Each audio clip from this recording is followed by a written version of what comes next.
हरियाणा की सैनी सरकार ने कारीगरों के लिए एक नई योजना की शुरुआत की है। विश्वकर्मा जयंती के मौके पर मुख्यमंत्री नायब सिंह सैनी ने मुख्यमंत्री विश्वकर्मा सम्मान योजना की शुरुआत की। इस योजना के तहत कारीगरों को 5,000 रुपए अलग से दिए जाएंगे। दरअसल इस स्कीम का लाभ हरियाणा के उन कारीगरों को मिलेगा जिन्होंने प्रधानमंत्री विश्वकर्मा योजना के तहत रजिस्ट्रेशन करा रखा है। इस रिपोर्ट को देखिए। भगवान श्री विश्वकर्मा जयंती के पावन अवसर और प्रधानमंत्री नरेंद्र मोदी के जन्मदिवस पर हरियाणा में कारीगरों और शिल्पकारों को बड़ी सौगात मिली।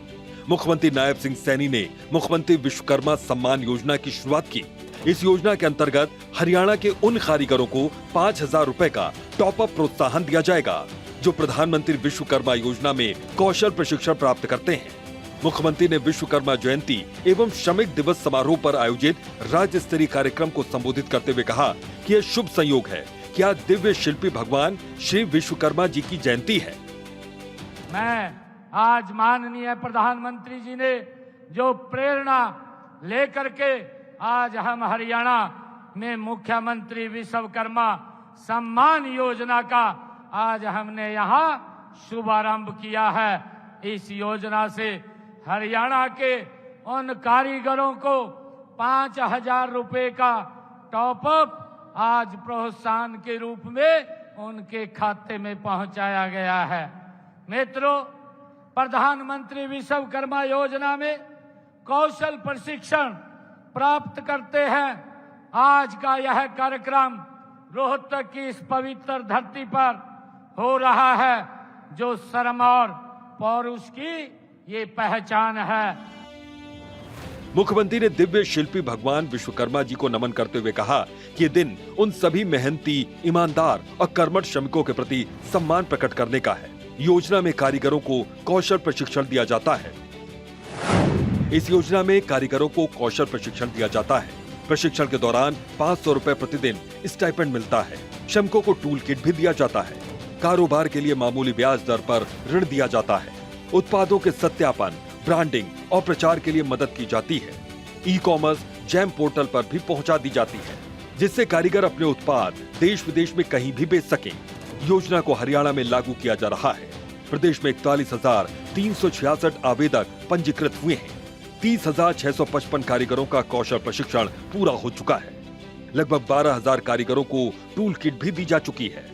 6,000 कारीगरों को 56 करोड़ रुपए के ऋण दिए गए हैं। प्रदेश सरकार ने जिला पलवल के दुधौला में श्री विश्वकर्मा कौशल विश्वविद्यालय की स्थापना की। यह विश्वविद्यालय पूरे देश के लिए कौशल शिक्षा का अनुपम मॉडल बनकर उभरा है। हमने जिला पलवल में जो दुधौला गांव में भगवान विश्वकर्मा कौशल विश्वविद्यालय की स्थापना वो हमने की है। यह विश्वविद्यालय पूरे देश के कौशल शिक्षा का एक अनुपम ये मॉडल बनकर के उभरा है। भगवान श्री विश्वकर्मा जी के नाम पर स्थापित यह विश्वविद्यालय सभी श्रमिकों और हुनरमंदों के लिए एक गर्व की बात है। मुख्यमंत्री नायब सिंह सैनी ने कहा कि आज देश तेजी से आगे बढ़ रहा है।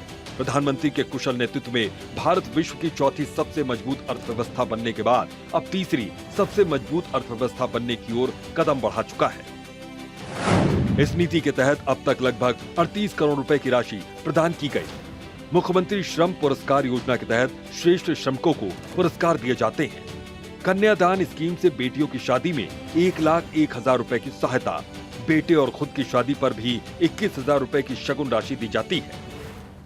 सनिर्माण कर्मकार कल्याण बोर्ड ने पिछले 11 वर्षों में निर्माण श्रमिकों के कल्याण के लिए 3,866 करोड़ रुपए खर्च किए हैं। वहीं हरियाणा श्रम कल्याण बोर्ड ने भी 11 वर्षों में लगभग 778 करोड़ रुपए खर्च किए। असंगठित क्षेत्र में कार्यरत हमारे श्रमिकों के लिए हरियाणा असंगठित कर्मकार सामाजिक सुरक्षा बोर्ड का भी हमने गठन किया गया है। विभिन्न कल्याणकारी योजनाओं के तहत हरियाणा भवन एवं अन्य सन्निर्माण कामगार जो हमारे कल्याण बोर्डों द्वारा पिछले 11 वर्षों में निर्माण श्रमिकों के कल्याण के लिए 3,866 करोड़ रुपए हमने खर्च किए हैं। वहीं सीएम ने कहा कि हम संकल्प लें कि कारीगरों का सम्मान करेंगे उन्हें सशक्त करेंगे और उन्हें समृद्ध बनाएंगे। वोकल फॉर लोकल को जीवन का व्यवहार बनाएंगे। आज हम संकल्प लें कि हम कारीगरों का सम्मान करेंगे, उन्हें सशक्त करेंगे, उन्हें समृद्ध करेंगे। हम अपने कारीगरों को पीछे नहीं छोड़ेंगे, हम उन्हें साथ लेकर आगे चलेंगे।